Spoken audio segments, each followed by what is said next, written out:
Welcome to the Vida Spiritual Connection from Vida Spiritual Learning Center, where you are empowered to create the life you desire. Our guiding belief is, by valuing and empowering all, we inspire a joyous and fulfilling life. At Vida, we study and practice the teachings of the science of mind and spirit founded by Dr. Ernest Holmes. Each week, we present an inspiring spiritual message, followed by a guided meditation. Now, here's today's message. Hello, beloveds, and welcome to Vida Spiritual Connection, where we inspire a fulfilling and joyous life on a weekly basis. Today, I want to talk to you about real change or temporary relief. And I want to cut right to the chase because today's message is jam-packed with not only information, but it is jam-packed with our spiritual practices that actually help you to understand whether you want real change or whether you want to just have temporary relief. Now, I get it. If I have a headache, I want to just take something and have that temporary relief because at times it is just too much to deal with or to bear. Or I know that it takes time to get to the root cause of what is causing that headache. Now, it could be something that this temporary relief, this temporary fix, will knock out. However, if this is an ongoing situation, do I want to continue just taking temporary relief after temporary relief after temporary relief? Or do I really want to find that change, that real change that is long lasting and effective so that I'm not getting those headaches over and over again? Now, many of you might say, oh, well, I don't have headaches or there's nothing like that happening in my life. But I wonder if in fact there are circumstances and situations in your life in this moment where you are experiencing the same thing over and over and over and over again. And if you're using temporary practices or temporary things instead of actually going for the real change. Now, here we are in the month of January, and as we take a look at celebrating the life of Dr. Martin Luther King, I'm wondering if there are societal things that are happening in our day-to-day lives, like I'm talking about, right, that really need a real change because the temporary relief is no longer working. And there's a quote by Dr. King. I'm going to find it right now. Here it is. Dr. King says, change does not roll in on the wheels of inevitability, but comes through continuous struggle. So in other words, what he's saying, hey, a change ain't just going to come. It's not just going to roll in like because it's due to happen. Instead, what he is suggesting that it comes through continuous struggle, that we must be disappointed, disgusted, not happy with the current set of circumstances, and that we get to struggle to kind of do like the salmon does and swim upstream, go against the current for change to happen. And let's face it, change sometimes comes at the cost of a struggle. But what are the steps for this real change? Or do we just want to continue to take temporary measures to relieve the ills of our daily society? So, I want to take a look at something that is happening in our society, especially locally here in the Los Angeles, California area of the United States of America. And I know that this is happening throughout the world in many different countries, in many different areas of the world and the United States as well. And it is hardly ever talked about from the pulpit. It's hardly ever talked about in circles, but it is something that is facing our daily society. And really, frankly, I'm tired of the temporary relief and I'm ready for some real change.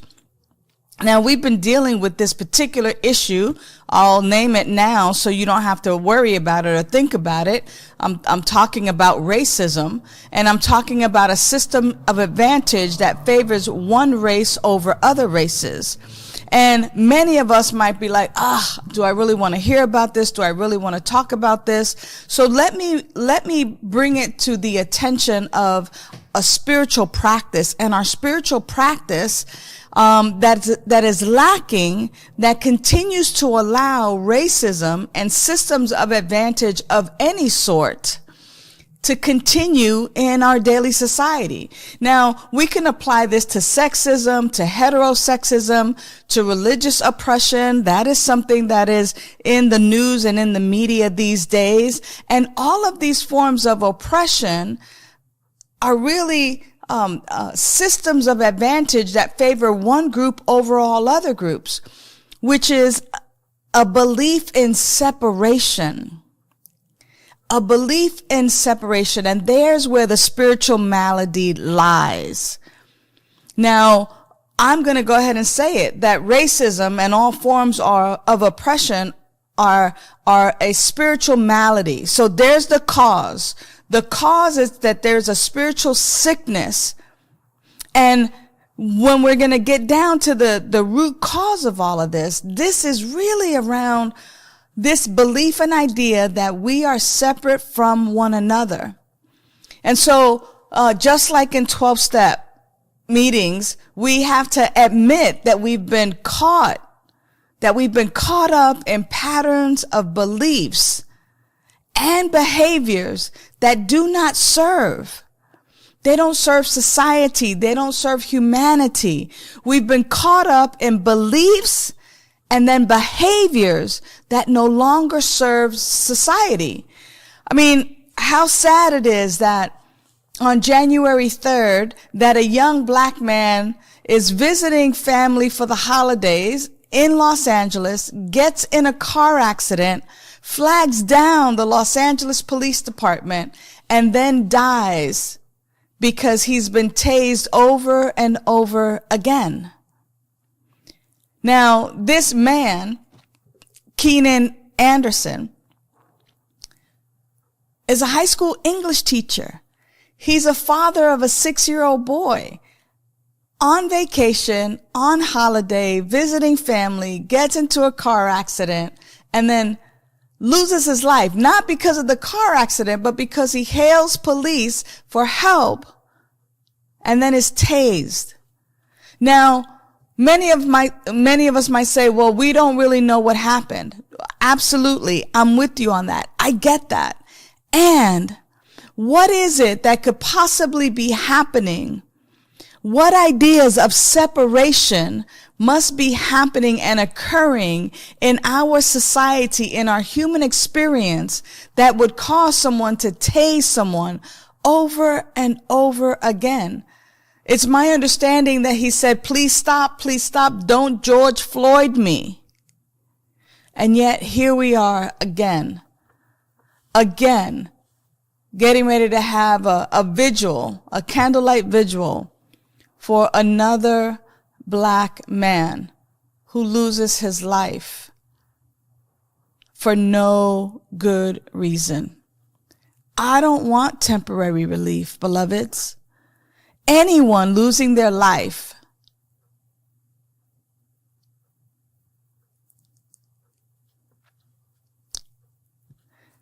in any instance like this, temporary relief is not okay. I want to experience real change. And when I want to experience real change, I'm simply calling on you and everyone else within the sound of my voice to also put aside temporary relief and now begin to take action for real change. Now, the real change does not start with the police department. It does not start with your neighbor. It doesn't start anywhere else but right here with me. It starts with our belief in separation. I get to look at my own belief in separation, and I get to recognize that this is the root cause. This is the very root cause and condition of this malady, of this sickness. And so how do we begin to course correct? And with, some of us might say, oh, let's take it to the streets. Let's take some real action. But first, I have to admit that I am caught up in beliefs and then behaviors that no longer serve. And when I recognize that for myself, I get to dig a little bit deeper and say, hey, what are these beliefs? I believe in separation. I believe that I'm separate from my creative intelligence. I believe that I am separate from you, from me, that we're separate, that you're over there and I'm over here. And when I begin to believe in that way, then I can't help but have this scale and this hierarchy. Now, I'm saying it and using it in the I form so that you can also admit that there's the possibility that you too are stuck in this belief of separation, and therefore the belief in separation has you behaving in certain ways. Sometimes they're implicit, they're hidden from our view, and sometimes they're explicit. And whether it's based on race or age or national status, whether it's based on socioeconomic status, whether it's based on any of our social identities, the things that make us who we are so beautifully, the accessories of God in, through, and as us, there's still this belief in separation. And so the spiritual tool that I'm sharing today is really a spiritual tool that helps us to recognize our oneness. And in our spiritual mind treatment, in our prayer, and the way we pray, and even in what we contemplate, I would love and I invite you to and urge you, encourage you. This is more than just an invitation. I encourage you. This is something that we must take up as our daily practice.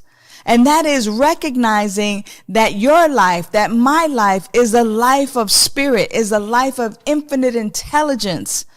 It is the life of God in human form. And to the degree in which I recognize that this is the truth, it is then and only then that I begin to chip away at this idea of separation. Now, what good does it make or does it do if we in fact believe that God and I are one?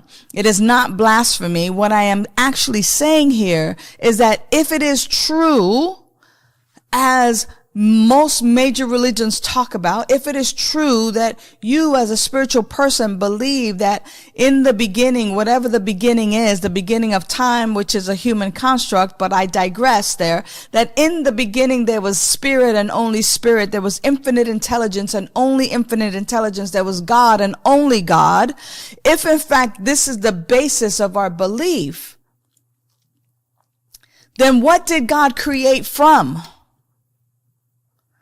The only thing that spirit could create from would be itself. Therefore, everything in creation is the unique, unrepeatable, magnificent way that spirit shows up in human form.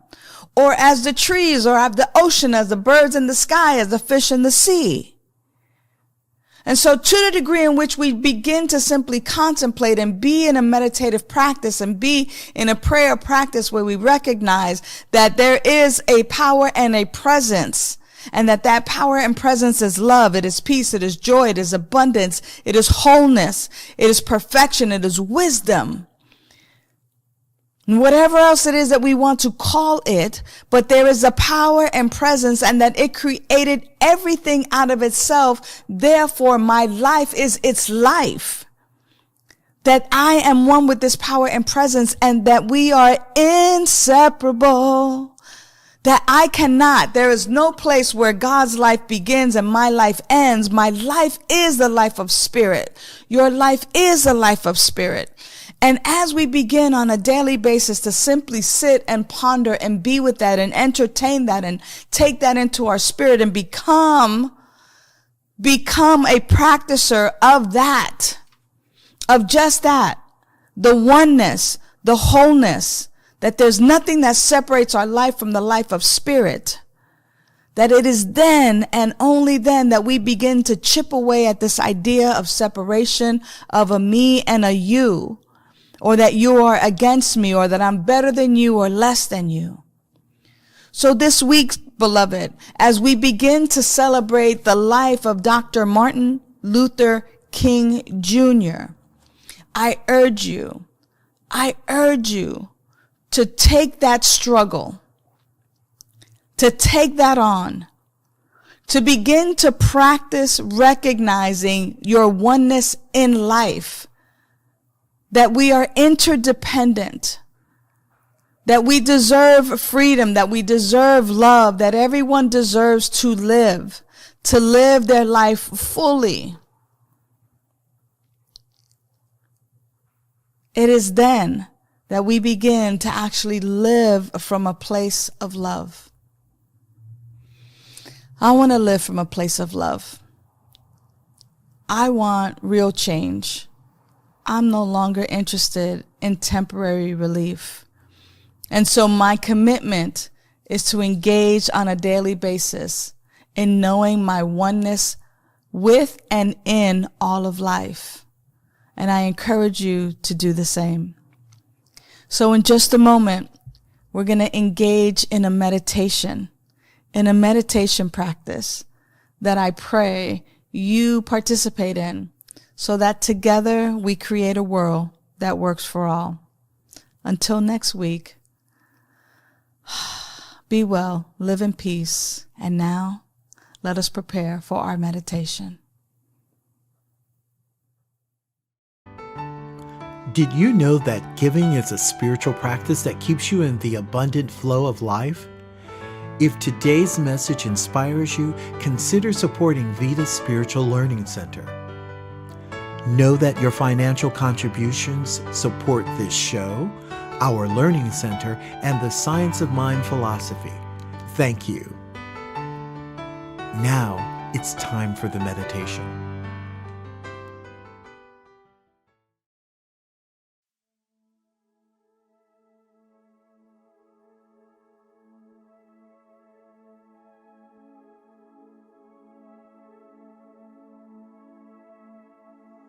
Hello, and thank you for sharing this time with me, a little time for spiritual practice called meditation and prayer. A wonderful way to center yourself in your life, in your spirit, and in all that is open to you today. Because every day, every single day, we are given the gift of 1,440 minutes. Each day, the clock resets.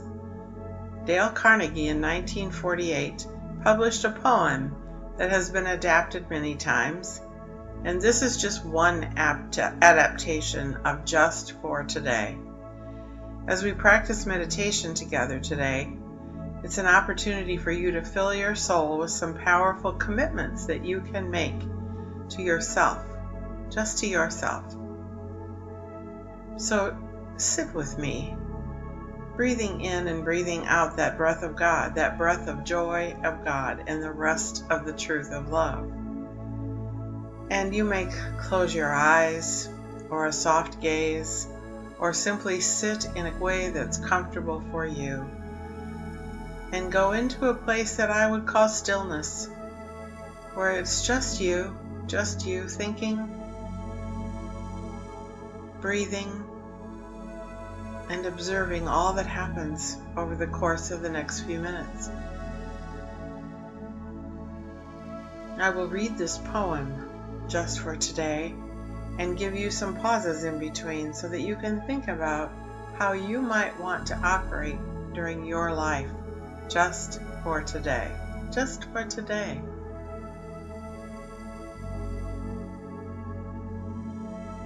Just for today, I will slow down and be present to as many minutes as I can.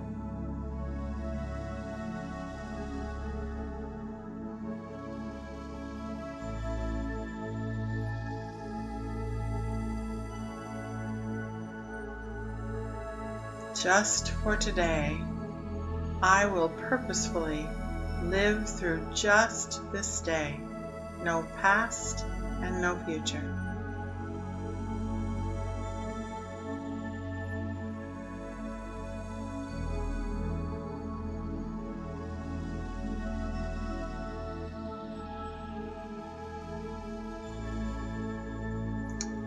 Just for today, I will remember that happiness flows from within as we live our practice of God's love.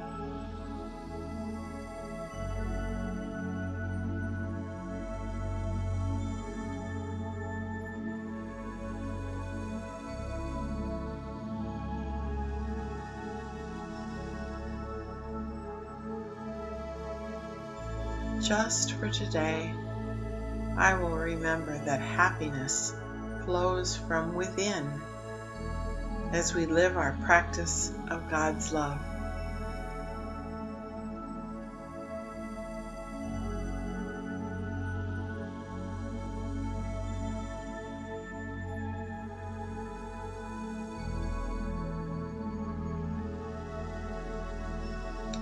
Just for today, I will be with what is and not try to have everything match up to my own understanding. Again, just for today, I will be with what is and not try to have everything match up to my own understanding.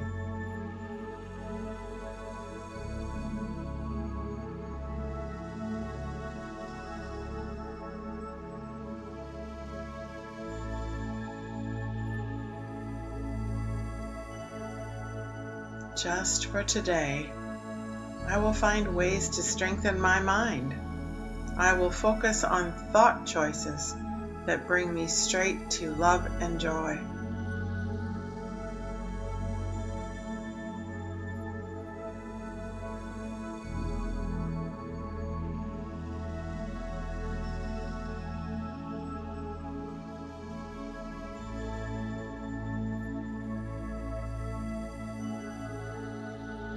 Just for today, I will be grateful for a spiritual practice that blesses the universe with peace.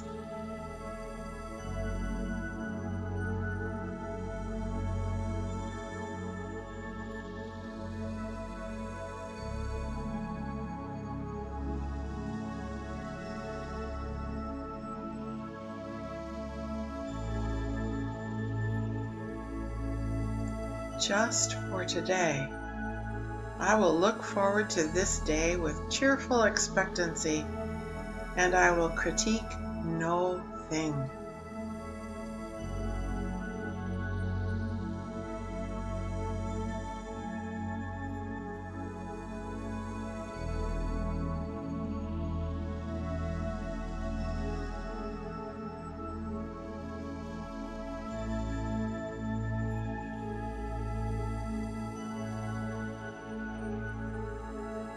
Just for today, I will be fearless in a new and invigorating way. I will not be afraid to be happy, to enjoy what is beautiful, to love, and to believe that those I love love me.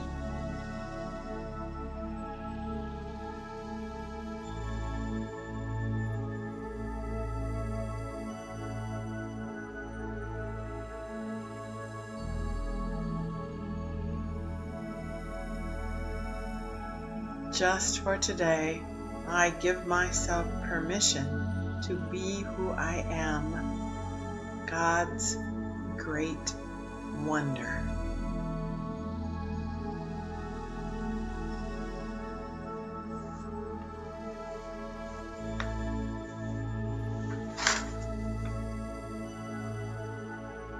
And now, ever so gently, begin to collect the blessings revealed during this time. Slowly return yourself to your surroundings, breathing in your renewed self right here in the present moment. See those before you, see those around you. Relish the rest of this service time as we have community together. And please join my heart in this prayer.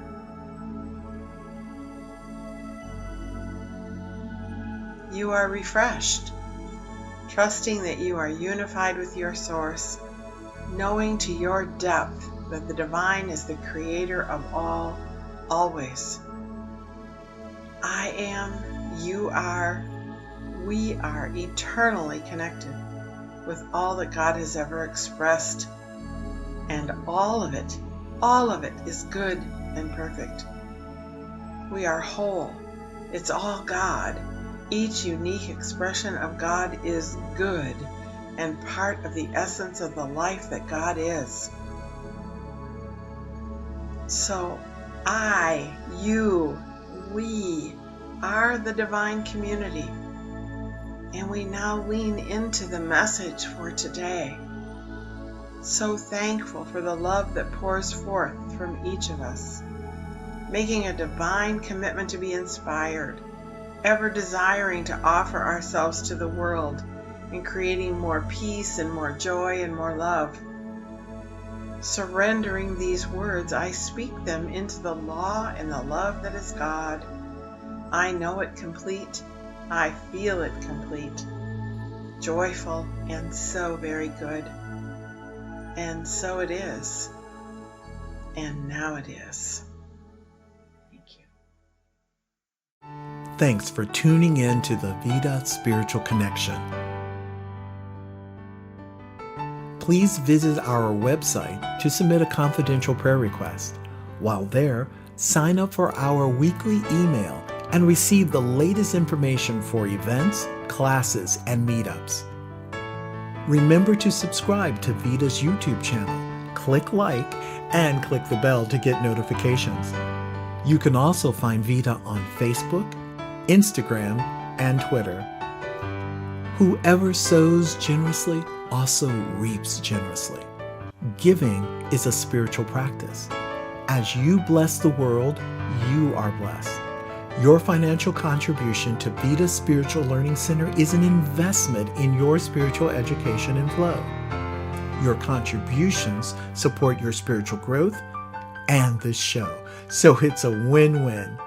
Use the link on our website, drop a check in the mail, or Zelle your contribution to 562-928-6460. Thank you so much for your generous support. Have a wonderful week and see you next time for the Vida Spiritual Connection.